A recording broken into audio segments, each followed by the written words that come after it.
नमस्कार। आप देख रहे हैं खबरों की दीवार सीजीवाल। मैं रुद्र अवस्थी।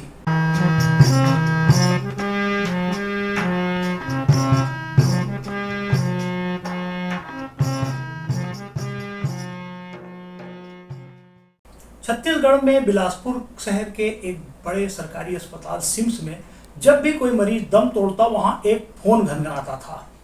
यह फोन किसी डॉक्टर का नहीं, किसी परिजन का नहीं, बल्कि एक ऐसे गिरोह का इशारा होता था जो मौत को भी मुनाफे में बदलना जानता था।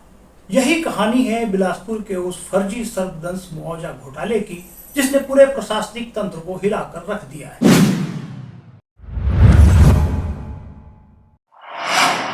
कहानी शुरू होती है सिम्स अस्पताल की उस चौकी से जहां पुलिसकर्मी और होमगार्ड के जवान तैनात रहते हैं।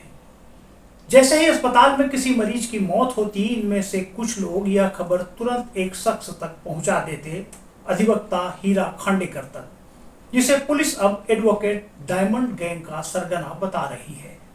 खबर मिलते ही गिरोह हरकत में आ जाता। मृतक की मौत चाहे हार्ट अटैक से हुई हो, जहर खाने से हुई हो या किसी और वजह से, गिरोह के लोग परिजनों तक पहुंचते और एक लालच देते, आपके परिजन की मौत को सर्पदंश बता दीजिए, सरकार से 4 लाख रुपए का मुआवजा मिलेगा और उसमें से हिस्सा आपको भी मिलेगा। गम में डूबा परिवार अक्सर आर्थिक तंगी से जूझता हुआ इस प्रस्ताव को मान लेता, बिना यह सोचे कि वे एक बड़े आपराधिक तंत्र का हिस्सा बन रहे हैं।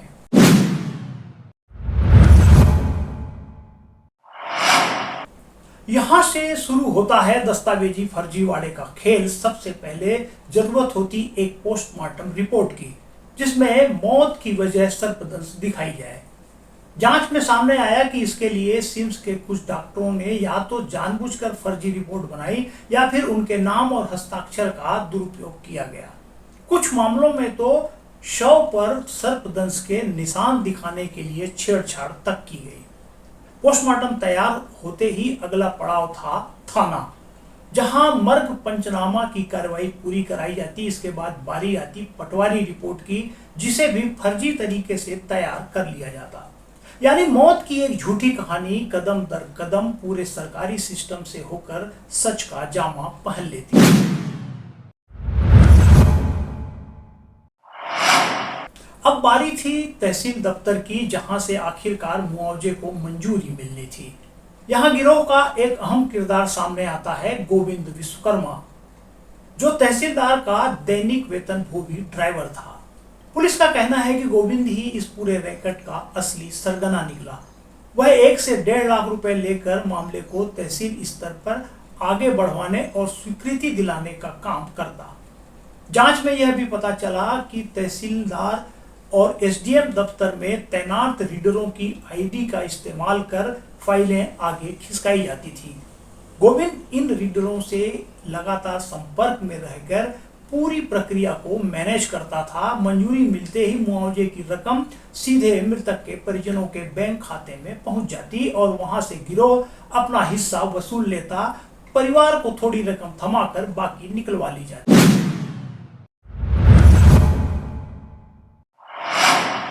इस पूरे खेल का पैमाना समझने के लिए एक आंकड़ा काफी है। नागलोक कहे जाने वाले जसपुर जैसे जिले में जहां बीते 3 साल में कुल 96 मौतें दर्ज हुई, वहीं अकेले बिलासपुर में 431 मौतों को सर्पदंश बताकर 17 करोड़ 24 लाख रुपए का मुआवजा उठा लिया गया। यह आंकड़ा जब विधानसभा में उठा तब पूरा सदन हैरान रह गया। हंगामे के बाद राजस्व मंत्री को खड़े होकर उच्च स्तरीय जांच और दोषियों पर सख्त कार्रवाई का भरोसा देना पड़ा।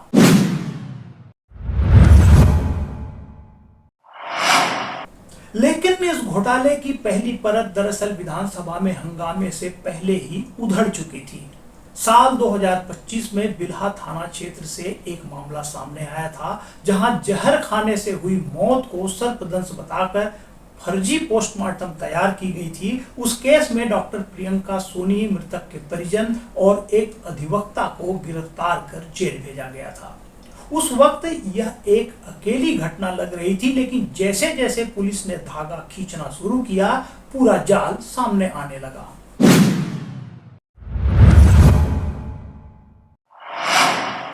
जांच जैसे जैसे आगे बढ़ी, गिरफ्तारियों की एक लंबी फहरिस्त सामने आने लगी। सबसे पहले सिम्स की तत्कालीन महिला डॉक्टर प्रियंका सोनी को गिरफ्तार किया गया। इसके बाद तहसील दफ्तर के 3 क्लर्क, एसडीएम दफ्तर के बाबू नरेंद्र कौशिक, गरीब राम बिजवार और तहसीलदार के क्लर्क हरिशंकर राठौर सलाखों के पीछे पहुंचे। पुलिस ने इसके अलावा तत्कालीन सिम्स चौकी प्रभारी गुलाब सिंह सोनवानी, एक प्रधान आरक्षक, होमगार्ड के 2 जवान, डॉक्टर NH बोले, गिरोह का सरगना अधिवक्ता हीरा खांडेकर, मास्टरमाइंड गोविंद विश्वकर्मा और बिल्हा से एक और अधिवक्ता रंजीत चतुर्वेदी को भी गिरफ्तार किया।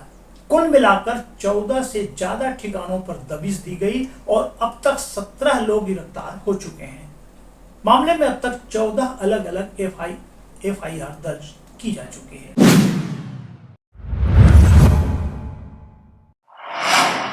जैसे जैसे जांच आगे बढ़ी, यह साफ होता गया कि यह किसी एक व्यक्ति का नहीं बल्कि एक पूरे सिंडिकेट का खेल था। तोरवा पुलिस ने मृतक निसार खान की पत्नी सफीना बानो और लता सूर्यवंशी के पति संतोष सूर्यवंशी को भी गिरफ्तार किया। यानी वे परिजन भी इस षड्यंत्र का हिस्सा बन गए थे, जिन्हें कभी अपनों की मौत का मुआवजा मिलना था। गिरोह का एक और अहम किरदार अधिवक्ता श्रवण वस्त्रकार इस पूरे नेटवर्क का मास्टरमाइंड बताया जा रहा है और वह अब भी फरार है। पुलिस उसकी तलाश में जुटी है। पुलिस के मुताबिक जिले भर में ऐसे करीब 15 और संदिग्ध मामले सामने आए हैं, जिनमें सिम्स के 4-5 और डॉक्टर जांच के घेरे में हैं। कोनी थाना क्षेत्र में दर्ज तीनों मामलों की दस्तावेजी पड़ताल में तो हर एक केस में गड़बड़ी मिली। इनमें से 2 मामलों में तो मृतक के परिजनों को यह तक नहीं पता था कि उनके नाम पर मुआवजा निकाला जा चुका है।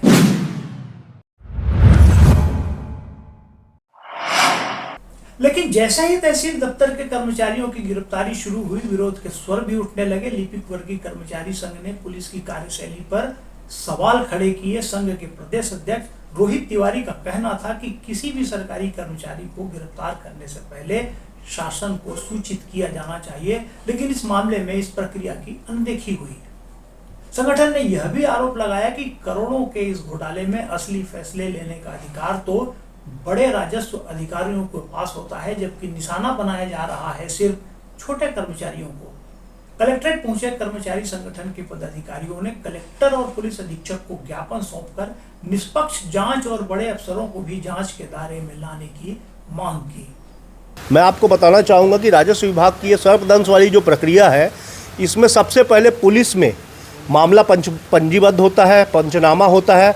उसके बाद अपना संबंधित चिकित्सालय, जो जिला चिकित्सालय, वहाँ पोस्टमार्टम होता है। पोस्टमार्टम के बाद जब पूरा केस तैयार हो जाता है, उसके बाद पटवारी प्रतिवेदन और जिम्मेदार अधिकारी लोग वहाँ जाके मौके का परीक्षण करते हैं। उसके पश्चात ये मामला आता है किसके पास? लिपिक के पास। तब वो प्रस्तुत करता है। ऐसे में बिना किसी जांच के और निर्दोष, सिर्फ पुलिस ने उनको उसके लिए बुलाया गया था, बातचीत के लिए और पूछताछ के लिए। और ऐसे में हमारे लिपिकों को जो अंदर किया गया, लिपिक संघ उसका पुरजोर विरोध करता है और हम मांग करते हैं कि हमारे इन निर्दोष साथियों को छोड़ा जाए, इनके सारे मामले बंद किए जाए, निष्पक्ष जांच हो और जो जिम्मेदार अधिकारी है, कर्मचारी है, उस पर कार्रवाई हो।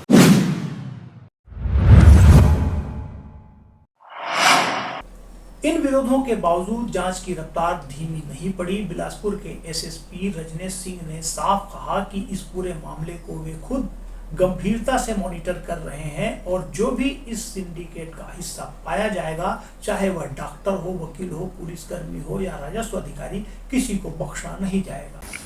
कलेक्टर साहब ने आदेश किया था, उसमें 17 ऐसे प्रकरणों की जांच करके पुलिस को एफआईआर करने के लिए भेजा गया था, जिसमें कि 16 प्रकरणों में एफआईआर दर्ज की गई है और एक प्रकरण जो है जिसमें कि अपराध के कंपोनेंट नहीं है, उसमें नेग्लिजेंसी ही सिर्फ आ रही है, बाकी सारी चीज़ें सही हैं। तो 16 प्रकरणों में अपराध दर्ज किया गया है। उनमें विभिन्न विवेचना में अनेक अलग अलग कोरोबरेटिव एविडेंस, रेलिवेंट एविडेंस जो भी मिले हैं, जिसमें कि 11-12 जगहों पर रेड की गई है और जहां पर कि महत्वपूर्ण दस्तावेज मिले हैं, सील, ठप्पा, ये सब जो भी इसमें तैयार की गई थी, कागज़, पेपर, डायरियों में दर्ज किया गया हुआ है सभी प्रकरण। कि कौन से प्रकरण किससे संबंधित है, किसमें कितना क्या किया गया है, कैसे अकाउंट खुलवाया गया, जो बेनिफिशियरी है उसका अपने नाम से उसके नाम से अकाउंट जाके बैंकों में फर्जी तरीके से खुलवा लिए गए और फर्जी तरीके से उसको ऑपरेट भी किया गया। और बेनिफिशरीज को बता कर कि भाई आपके परिवार के व्यक्ति की मौत जो है वो किसी अन्य कारणों से हुई है, लेकिन हम उसको सर्पदंश का बना के आपको 50,000 रुपये मिल जाएगा। और बाकी डॉक्टर्स और जो एक इसमें सबसे इम्पॉर्टेंट है, कोई प्राइवेट ड्राइवर है गोविंद विश्वकर्मा, उसको इसमें महत्वपूर्ण उसकी भूमिका रही है। तो ऐसे 3 नेक्सस समझ में आए हैं। नंबर 1, पहले एक हीरा खांडेकर है वकील, और उसका मुंशी मनहर, और उसी के साथ एक बैंक का एम्प्लॉई है आशीष, और साथ ही साथ में जो इसके लाभार्थी हैं वो, और एक है वस्त्रकार, वो भी वकील है और मुंशी है, और इसमें एक डॉक्टर प्रियंका सोनी है जो कि अभी अरेस्ट हुई हैं, और एक केस है जो कि एक कांता साहू है, वो भी वकील है, और उसमें भी मामला दर्ज किया गया है और उसमें भी अरेस्टिंग की गई है।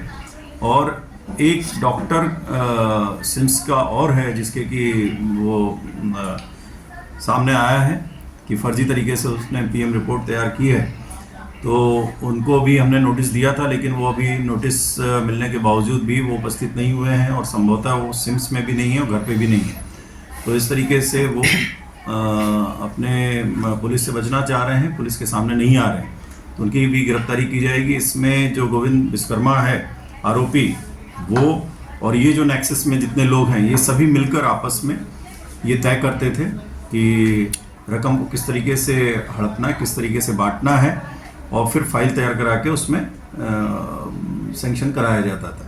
फाइलें 2 तरीके से तैयार की जाती थी, एक तो पूरा का पूरा ही फर्जी दस्तावेज रहता था, और एक जिसमें कि ये डॉक्टरों से लिखवा लिया जाता था कि सर्पदंश मामला डेथ किसी और कारणों से होती थी, और उसमें ये सारे मामले जो हमारे पास सभी दर्ज हुए हैं, ये सभी 2019 से लेकर 2023 24 फरवरी के मध्य के हैं सभी प्रकरण, और हमने इसके आधार पे और भी जांचें की हैं जिसमें कि कोई ऐसे प्रकरण तो नहीं है।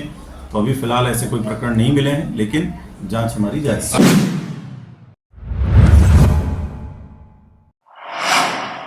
यह कहानी सिर्फ फर्जी कागजों और गिरफ्तारियों की नहीं है, यह उस भरोसे की भी कहानी है जिसे तोड़ा गया, उस सरकारी व्यवस्था का जिसे जरूरतमंद परिवारों की मदद के लिए बनाया गया था, लेकिन जिसे कुछ लालची हाथों ने लूट का जरिया बना लिया। हर फर्जी मुआवजे के पीछे एक सच्ची मौत थी, और हर एक सच्ची मौत के पीछे एक परिवार जिसे मदद की सख्त जरूरत रही होगी। जिस मुआवजे को जरूरतमंदों तक पहुंचना चाहिए था, उसका बड़ा हिस्सा सिस्टम के भीतर बैठे शिकारियों की जेब में चला गया। अब सवाल यह है, जांच सिर्फ छोटे कर्मचारियों और वकील तक सिमटेगी या उन बड़े अफसरों तक भी पहुंचेगी जिनकी निगरानी में यह पूरा तंत्र वर्षों तक बेखौफ चलता रहा। यह सवाल अब बिलासपुर की सड़कों से लेकर छत्तीसगढ़ विधानसभा तक गूंज रहा है, और इसका जवाब आने वाले दिनों की जांच रिपोर्ट में ही मिलेगा। नमस्कार।